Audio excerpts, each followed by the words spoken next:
नमस्कार दोस्तों, जय श्री श्याम। क्या आपको पता है म्यूचुअल फंड में एक ऐसी कंडीशन है जिस कंडीशन में अगर हम देखें तो म्यूचुअल फंड टैक्स नहीं लगता है। तो आज की वीडियो में हम डिस्कस करेंगे कि टैक्स क्यों नहीं लगता है और क्या वो कंडीशन है जिसमें टैक्स नहीं लगता है। इसलिए पूरा वीडियो वॉच करना, बिल्कुल भी स्किप मत करना। तो सिंपल यहाँ पे सबसे पहले हम बात करते हैं कि सर म्यूचुअल फंड टैक्स होता क्या है और ये किस वैल्यू पे लगता है और कितना लगता है।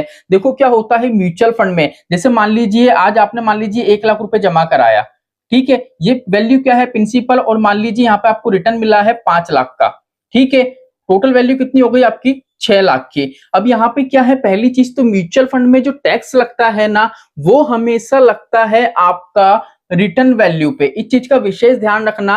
प्रिंसिपल वैल्यू पे इसलिए नहीं लगता है क्योंकि वो पैसा हमारा कमाया हुआ है, हमने म्यूचुअल फंड में निवेश करा है। हमारी जो भी इनकम है, अगर हम बिजनेस करते हैं, जॉब करते हैं, तो ऑलरेडी वहां पे क्या है, हम आईटीआर फाइल करते हैं, हम टैक्स पे करते हैं। इसलिए क्या है, हमारे जो प्रिंसिपल है उस पे जो हमारा गेन होता है उसको बोलते हैं कैपिटल गेन। उस गेन पे लगता है हमारा म्यूचुअल फंड टैक्स। तो ये चीज समझ में आ गई। अब म्यूचुअल फंड टैक्स कैसे लगता है, शॉर्ट टर्म कैपिटल गेन लगता है 20% और लॉन्ग टर्म कैपिटल गेन लगता है 12.5%। जैसे मान लीजिए आज आपका टारगेट है कि म्यूचुअल फंड में मैं 10 साल के लिए निवेश करूंगा, ठीक है। तो यहाँ पे शॉर्ट टर्म के आपके जो यूनिट्स होंगे, जैसे 10 साल के लिए आप एसआईपी कर रहे हो, तो 1 से लेकर 9 साल तक के आपके जो यूनिट्स होंगे ना, ये होंगे लॉन्ग टर्म के यूनिट। लेकिन 10वें साल के जो आपके यूनिट्स होंगे ना, ये होंगे शॉर्ट टर्म के यूनिट। तो शॉर्ट टर्म के आपके जो यूनिट्स होंगे उस पर लगेगा short term capital gain 20% short term capital gain, और आपके जो लॉन्ग टर्म के यूनिट्स होंगे उस पर लगेगा आपका 12.5% का टैक्स। अब यहाँ पे तो क्लियर हो गया। अगर टैक्स को बिल्कुल कंप्लीट आपको समझना है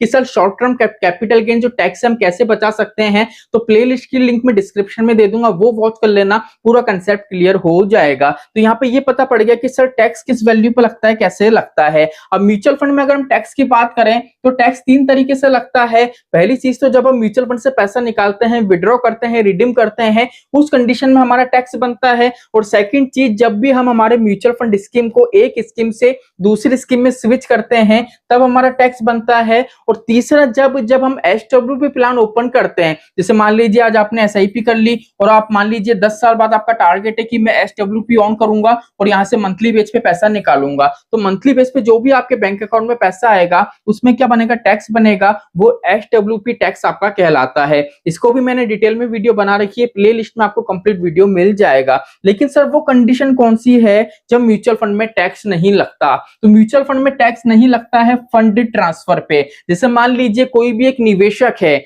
मान लीजिए अगर उनको ये लग रहा है कि मेरा जितना भी फंड है, जितना भी इन्वेस्टमेंट है, मैं मेरे बच्चों को ट्रांसफर करना चाह रहा हूं, तो उस कंडीशन में क्या होगा, आपका टैक्स नहीं लगेगा। और सेकंड कंडीशन है, मान लीजिए इन्वेस्टर की डेथ हो गई, डेथ होने के बाद नॉमिनी को जो फंड ट्रांसफर होता है, उस कंडीशन में टैक्स नहीं लगता।